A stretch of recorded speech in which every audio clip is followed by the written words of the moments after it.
For today, our topic would be recruitment, and we're going to discuss what recruitment is, steps in recruitment process, recruitment policy, recruitment organization, sources of recruitment, and lastly, methods of recruitment. So, here are the objectives of recruitment. The objectives of recruitment are as follows. First, to attract people with multidimensional skills and experiences that suit the present and future organizational strategies. Second, to infuse fresh blood at all levels at the organization. Third, to develop an organizational culture that attracts competent people to the company. Fourth, to search or headhunt people whose skills fit in the company's value. And of course, lastly, to search for talent globally and not just within the company. Recruitment has become the focus of widespread attention on recent years, and in human resource management, recruitment consists of any practice or activity carried on by the organization with the primary purpose of identifying and attracting potential employees. So when the organization's corporate and HR grants a strategy calls for growth, recruitment is a major tool of obtaining and increasing numbers of appropriately qualified people in a relatively short time. So what is recruitment? Recruitment is a process of identifying, attracting, interviewing, selecting, hiring, and onboarding employees to apply for a job in an organization. It is also a process of finding suitable candidates and producing pool qualified applicants for a particular job.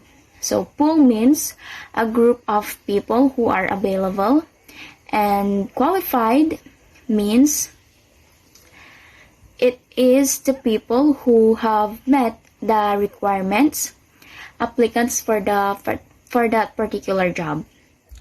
And according to Edwin B. Filippo, recruitment is a process of searching for prospective employees and stimulating and encouraging them to apply for the job in an organization. So in other words, recruitment involves everything from the identifying of a staffing need to filling it. And depending on the size of the organizations, syempre, kung ilan lang yung kailangan nilang tao. So recruitment is the responsibility of a range of workers. What is the recruitment process?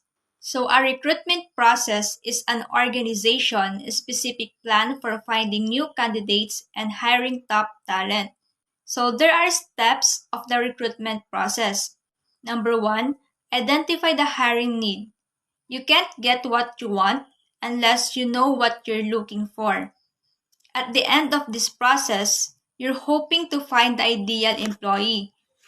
So you have to start by determining what ideal means for this position. So from the word ideal, it is necessary to find someone who is deserved for that position. Number 2 is prepare a job description. A job description is often a potential candidate's first impression of your company. So make it a good one. It should accurately reflect what you need from this employee. Require the skills and responsibilities of the position, but it should also show candidates what they can expect to receive in return. So, your job description should include the following: job title and department, location, hours, summary of the position, including objectives, responsibilities, and its relation to the rest of the company. Minimum requirements, preferred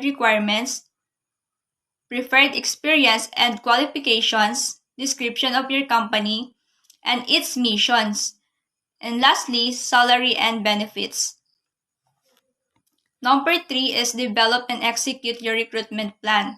So, with some initial preparation and your job description in hand, you should be ready for the part of the recruitment process where you actually recruit candidates. So, in this part, you should find and hire an employee. Review applicants. Based on a research from Glassdoor, each corporate job offer attracts an average of 250 resumes, or should I say resumes. Of these potential employees that start flooding, and I will be more qualified than others. Before you put valuable time into interviews, narrow down your list of candidates with these steps. So first, you must compare the candidates' resumes and other materials to the job description you wrote. So does this person prior job experience and skills line up with the essential requirements? So second, look at the time spent in previous roles. So does the candidate history demonstrate progression and drive or a tendency to bounce from a job to job? Thirdly, you must conduct a phone screening. So before you bring someone into the office, a quick phone screening can determine whether you can accommodate the candidate's availability and desired salary. You can also ask questions related to the resume if an otherwise qualified candidate did not mention an essential skill. So here is the fifth step of the recruitment process. So the fifth step is the conducting interviews. So conducting interview is the most crucial step of the recruitment process. So let me discuss these tips on how to determine whether if the talented individual is your ideal choice. So first, make the environment comfortable. So a job interview may be a nerve-wracking experience, but you can ease the tension by reserving a quiet room ahead of a time. And even if it's a virtual interview, of course, and explaining how the interview will go. So second, get multiple perspectives. It's difficult to be entirely objective. So if you're able to bring more than one person to interview the candidate, they might see qualities or ask questions you didn't think of. So third, review the applicant's materials beforehand. To avoid an interview that's several hours long, review resumes, covers letters, or writing samples, and other materials before the interview so you don't have to ask about information you don't already know. And the last step of the recruitment process is checking references and make an offer. So it is the final check in the recruitment process. So if you want to gather information and responses during the interview, such as the person's relation to the candidate and the circumstances around the candidate leaving his or her previous company. Also, the candidate's strengths. And lastly, any skills or ability that the candidate might lack that kept him or her from progressing at the company. Recruitment policy of an organization. Hiring from internal or external sources of organization is also a factor, which affects the recruitment process. It specifies the objectives of the recruitment and provides a framework for the implementation of recruitment program. According to Udar A, recruitment policy may involve commitment to broad principles such as filling vacancies with the qualified individuals. And also, it may embrace several issues such as extent of promotion from within, attitudes of enterprises in recruiting its old employees, handicaps, minority groups, women employees, part-time employees, friends and relatives of present employees, etc. It may also involve the organizational system to be developed for implementing recruitment program and procedures to be employed. General principles. A recruitment policy involves which reflect the employer's commitment are: first, to find and employ the best qualified persons of each job. More or less, every employee adds to the productivity of your organization. Hiring the right people can contribute to the overall growth of your company and can also lessen the needs for you to hire more employees. Second, to retain the most promising of those hired. If your employees stay at your company long term, it's likely that you'll see the increased productivity across the organization. This is because few new hires are going through the onboarding process and ramping into their roles. Third, to offer promising opportunities for the lifetime working careers. Opportunities for promotion and or lateral moves contribute to the employee's career satisfaction. A greater sense of responsibility for managing one's own career contributes to self-confidence. And last, to provide facilities and opportunities for personal growth on the job. Opportunities in the workplace give employees a sense of getting better at something and always expanding into new areas.